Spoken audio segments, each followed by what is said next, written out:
अस्सलाम वालेकुम viewers, welcome back to my channel world of Sara Zubair. उम्मीद करती हूँ आप सब लोग ठीक होंगे और खैरियत से होंगे। अल्लाह ताला आप सबको अपने हिफ्ज़ और अमान में रखें। जैसा कि आप लोग देख रहे हैं, आज जो मैं आप लोगों के लिए रेसिपी लेकर आई हूँ बहुत ही मज़ेदार और बच्चों की तो बहुत ही पसंदीदा बाउंटीज़ की रेसिपीज़ लेकर आई हूँ।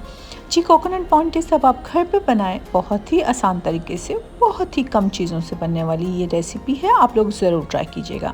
यहाँ जी मैंने ले ली है डार्क चॉकलेट, आप इसकी जगह मिल्क चॉकलेट भी यूज़ कर सकते हैं। जी मैं उसको थोड़ा सा कद्दूकश कर रही हूँ, अगर आप ग्राइंडर में पीसना चाहें तो वो भी पीस सकते हैं। और ये देखें जी, यहाँ लिया है सिर्फ 3 ही चीज़ों से हम बनाएंगे। एक ली है मैंने चॉकलेट, दूसरा लिया है मैंने कंडेंस मिल्क और जी उसके साथ ही मैंने ले लिया है कोकोनट पाउडर। तो जी कंडेंस मिल्क को जी 1 कप मैंने इसमें कंडेंस मिल्क लिया है, उसको जी मैं डालूँगी जो मैंने 1.5 मेजरिंग कप जो है कोकोनट पाउडर लिया था उसमें, और स्पून की मदद से मैं आहिस्ता आहिस्ता करके डालूँगी और इसको जी मिक्स करती जाऊँगी। आपने इसको बहुत ही अच्छे से करना है मिक्स।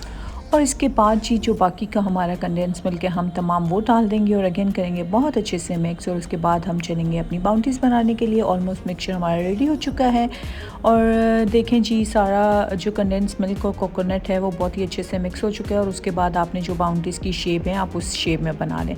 अगर आप इसकी शेप चेंज करना चाहें तो आप शेप चेंज भी कर सकते हैं, आप राउंड या फिर ओवल शेप में, जैसा आप चाहें वैसे बना सकते हैं। हम इसको बिल्कुल बाउंटीज़ की शेप में, क्योंकि हम बाउंटीज़ बना रहे हैं तो उसी की शेप में हम इसको बना लेंगे। तमाम जो है वो मिक्सचर को आपने हाथ की मदद से इसी तरीके से बनाना है और इसके बाद जाएंगे अपने अपने नेक्स्ट स्टेप की तरफ। तो जी ये देखिए जी, इसी तरीके से स्टेप बाय स्टेप हमारे सारे कंप्लीट हो चुके हैं और बाउंटीज़ हमारी जो है वो हमने बना के रख दी हैं। ऑलमोस्ट 1 आवर के लिए आप इसको नॉर्मल सेट होने के लिए रख दीजिएगा। चलिए जी, अब हम चलते हैं सेकंड स्टेप की तरफ। सेकंड, यहाँ जी मैंने चॉकलेट ले ली थी और चॉकलेट को जी मैंने एक बाउल में रख दिया है और बाउल में रखने के बाद नीचे पतीली में पानी रख के ऑन कर दिया फ्लेम, और स्टीम के ऊपर जो है चॉकलेट को हम करेंगे मेल्ट। और जी अब मैंने इसमें बटर डाल दिया है। अगर आप मिल्क चॉकलेट यूज़ करें तो आप बटर ना भी डालें तो कोई इशू नहीं है। ये देखिए जी प्रॉपर मेल्ट हो चुकी थी चॉकलेट। उसके बाद स्पून की मदद से हम डिप करते जाएंगे 1 बाय 1 और उसके बाद जी हम एक अदद बटर पेपर मैंने एक ट्रे में बिछा दिया था उसमें डाल देंगे। और जैसा कि आप लोग देख रहे हैं, इस तमाम जो बाउंटीज़ हैं वो हमने जो है वो चॉकलेट में डिप करके इसमें ट्रे में रख दी है। अब हम इसको फ्रिज में रख देंगे 3 to 4 आवर्स के लिए, और या तो आप ओवरनाइट भी रख सकते हैं।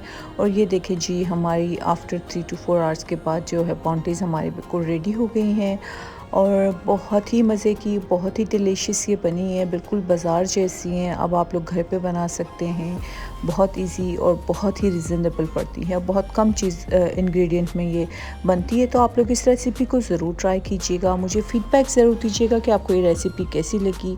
और अगर अब तक आप मेरे चैनल पे न्यू हैं और मेरे चैनल को आपने सब्सक्राइब नहीं किया तो प्लीज़ मेरे चैनल को सब्सक्राइब कर लीजिए। वीडियो को लाइक और शेयर करना मत भूलिएगा। इस उम्मीद के साथ कि फिर मिलेंगे किसी और वीडियो में किसी और अंदाज के साथ। जब तक के लिए मुझे इजाज़त दीजिए। अपना बहुत ज़्यादा ख्याल रखिएगा, दुआओं में याद रखिएगा। अल्लाह निगहबान।